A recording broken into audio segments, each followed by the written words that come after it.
Okay, so in our last video, we created a command script that will turn off levels or turn on or off levels within the currently open DGN. Next, we will be setting up a script to turn off a level within a reference DGN. So to do that, we're going to go ahead and try the key in dialog box first.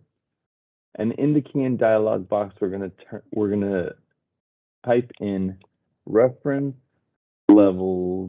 In this case, I want to turn a level off, so I'll type in off. And then in this case, the level name does have a space in its naming, so I will have to employ the use of the double quotations. So I'll type in double quotations, type in road space legend, which is our name, the name of our level. Type in a double quotations once again to close that off, and then type in all.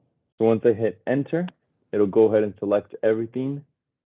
I'll go ahead and give it a data point, so left click within the view, and it turns off that road legend.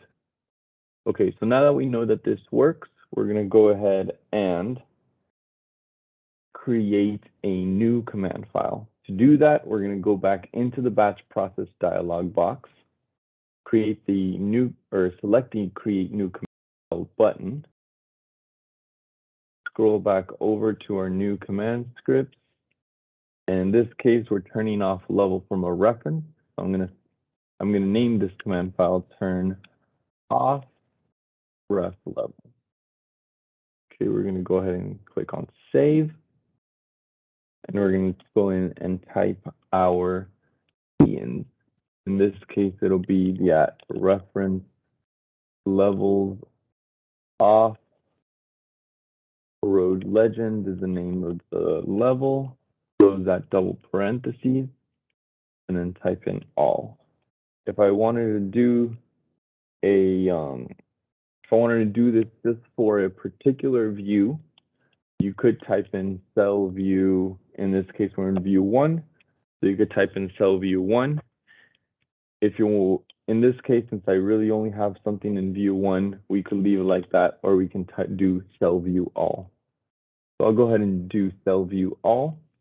As I mentioned, the cell view all is the file spec command, which tells the script to execute in all of the views of the DGN.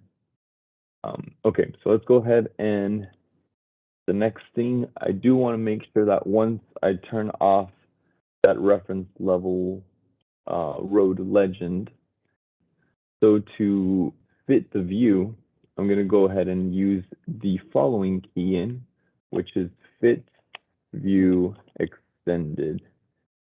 So if I type in fit view extended and hit enter, it'll fit everything that's in our view to match the limits of our view 1. So go ahead and add that key in into our command script. Type in fit view extended. And then I'll finish off with file design, which will help us save settings before we close out of each file. So I'll go ahead now and select file save in the notepad and close the notepad. And then go ahead and run the process. To do that, click on the process batch process job button, mouthful, and then click on the process button. And so it'll start going through each of the sheets, turning off that road legend sheet, fitting the view, and then saving the settings.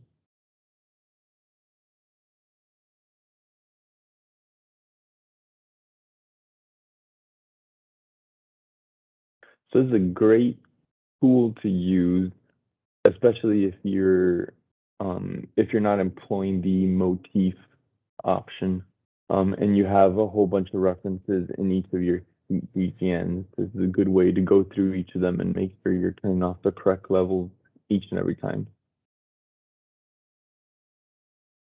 Okay, and so it looks like we're done now. So go ahead and click the done button, and you'll notice that that road legend has disappeared.